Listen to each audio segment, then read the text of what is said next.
સ્વાગત છે મિત્રો આપણી ચેનલ નિફ્ટી એનાલિસિસ બાય પીએસમાં. આવતીકાલે તમે કોઈ પણ લેવલથી ટ્રેપ ના થાઓ, જેમ કે આજે થઈ ગયા હતા, કાલે થયા હતા, તો એના માટે તમે ટ્રેપ ના થાઓ. તો હું તમારા માટે સ્પેશિયલ નિફ્ટી એનાલિસિસ લઈને આવ્યો છું. બરાબર છે? જો નિફ્ટીને જોતાં મને એવું લાગી રહ્યું છે કે જે લેવલ તમને કીધું હતું 23,800, બરાબર છે, એ સ્ટ્રોંગમાં સ્ટ્રોંગ રેઝિસ્ટન્સ બની ગયો છે હવે. બરાબર. હા, કેમ કે આજે માર્કેટ જે છે એ 23,800 આજુબાજુ ઓપન થયું. 23,800ની આજુબાજુ ઓપન થયું, બરાબર છે. હવે ત્યાં કણ ઓપન થઈને ઉપર સસ્ટેન ના કરી શક્યું. અને મેં તમને કાલે કહ્યું હતું કે ભાઈ 23,800નો જે લેવલ છે એ આસાનીથી એમને નહીં બ્રેક કરે. એના માટે સ્ટ્રોંગ ખબર હશે, ન્યૂઝ હશે તો જ થશે. અને પછી તમે જુઓ કે કઈ રીતનું પડ્યું. આપણા જે લેવલ્સ હતા, proper level to level support resistance લઈને પછી પડ્યું છે. બરાબર છે. હવે તમે જુઓ કે ભાઈ આવતીકાલ માટે હું તમને કહું કે નિફ્ટીમાં જે છે એ ગેપ અપ ખુલવાના ચાન્સીસ બહુ વધારે છે. કઈ રીતે? કે મેં બહુ વિડીયો પહેલાં તમને કહ્યું હતું કે જે નિફ્ટી જે છે એ એમ પેટર્ન બનાવી રહી છે 1 ડે ટાઈમ ફ્રેમમાં. બરાબર છે. તો એમાં નીચેની સાઈડ બ્રેકઆઉટ એને આપ્યું હતું. હવે આ તમે જુઓ કે ભાઈ એને નીચેની સાઈડ બ્રેકઆઉટ આપીને આ જે ચેનલ તમને દેખાય છે ને, આ ચેનલ ઉપરથી નીચે પડી અને નીચેથી પાછી બ્રેકઆઉટ આપી નીચે ક્લોઝિંગ આપ્યું છે. હવે આ રિટેસ્ટ થઈ નીચેની સાઈડ પડવાના ચાન્સીસ વધારે છે. સમજ્યા તમે?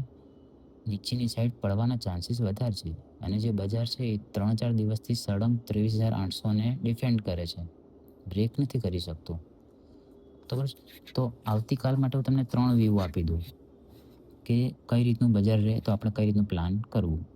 હવે જો 23,580નો જે લેવલ છે ને એની નીચે નીકળે, સમજે, એની નીચે નીકળે, ગેપ અપ ઓપનિંગ થાય, તો તમારે ડાઉન સાઈડ પહેલો ટાર્ગેટ 23,535નો, બરાબર. બીજો ટાર્ગેટ તમારો 23,470, ત્રીજો ટાર્ગેટ તમારો 23,420. આ 3 ટાર્ગેટ માટે તમે ડાઉન સાઈડ પ્લાન કરી શકો છો. આ હતો પહેલો વ્યૂ, ગેપ ડાઉન ઓપન થાય તો. બરાબર છે. હવે તમને બીજો વ્યૂ કહી દઉં, બરાબર. કે બીજો વ્યૂ તમને એ રીતના કહીશ કે તમને તરત ખબર પડી જાય કે ગેપ ડાઉન ઓપન થયું અને 23,580 સસ્ટેન કરી તો ઉપરની સાઈડ નીકળવાના ચાન્સીસ વધારે છે. સમજે? તો ઉપરની સાઈડ તમારે જે પહેલો ટાર્ગેટ છે તમારો એ 23,700 આજુબાજુ રહેશે. 23,700થી પાછું તમે સેલિંગ સાઈડ જઈ શકો છો. કેમ કે આ જે ચેનલ પેટર્ન બને છે ને એ ચેનલ પેટર્નનો રેઝિસ્ટન્સ પણ ત્યાં કણ જ આવે છે. સમજે? હવે ત્રીજો વ્યૂ તમને આપી દઉં કે ત્રીજો વ્યૂમાં ગેપ અપ ઓપનિંગ થાય, બરાબર છે. ગેપ અપ ઓપનિંગ થાય, જો આ ગેપ અપ ઓપનિંગ થાય, ગેપ અપ ઓપનિંગ થયા પછી પણ તમારે અમુક લેવલ જે હોય કે ભાઈ 23,700નું છે, સમજે. હવે ઉપરની સાઈડ તો જે 23,800નું જે લેવલ છે એ સ્ટ્રોંગ બની ગયું છે.